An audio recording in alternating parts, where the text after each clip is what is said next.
তো আজকে আমি বানাবো ডিমের কারি। এটা বানানো খুব সহজ। এটা বানানোর জন্য প্রথমে একটা পাত্রতে কয়েকটা ডিম নিয়ে সেটাকে সেদ্ধ করে নিতে হবে।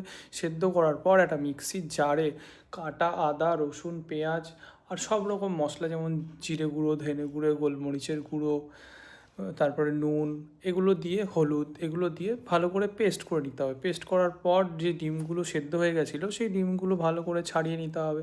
খুব সাবধানে ডিমগুলোকে ছাড়াতে হবে। তারপরে একটা পাত্রতে তেল নিয়ে তার মধ্যে কাটা আলুগুলো দিয়ে এবং ডিমটা দিয়ে ভালো করে ভেজে সেইটাকে তুলে রাখতে হবে। এবং তারপরেই যে আমরা মশলাটা রেডি করেছিলাম ওটাকে ভালো করে কড়াইয়ের মধ্যে দিয়ে ভালো করে কষিয়ে নিতে হবে। কষানোর পর আলু দিয়ে আরেকটু 1 মিনিট কষিয়ে তারপরে ডিম দিয়েও 1 মিনিট কষিয়ে নিয়ে তারপরে মিক্সি জারের যে ধোয়া মশলাটা সেটা জল দিয়ে ধুয়ে ওতে দিয়ে দিলেই হবে। এবং এরপর কিছুক্ষণ ওয়েট করতে হবে, যতটা জল দেবেন সেটা অর্ধেক হয়ে যাওয়ার পর্যন্ত, যাতে এটা ভালো করে সিদ্ধ হয়ে যায়। এবং সিদ্ধ হয়ে গেলে এটা ঢাকনা তুলে এটাতে একটুখানি নুন, চিনি পরিমাণ মতো আর একটুখানি গরম মশলা দিয়ে দিলেই আপনাদের সুস্বাদু ডিমের কারি রেডি। এরপরেও যদি এটার টেস্টটা আরও এনহ্যান্স করার দরকার হয় তাহলে ঘরে যদি একটু গাওয়া ঘি থাকে সেটাকে 1 চামচ দিয়ে দিন এর মধ্যে এবং আরও 1 মিনিট ফুটিয়ে নিন।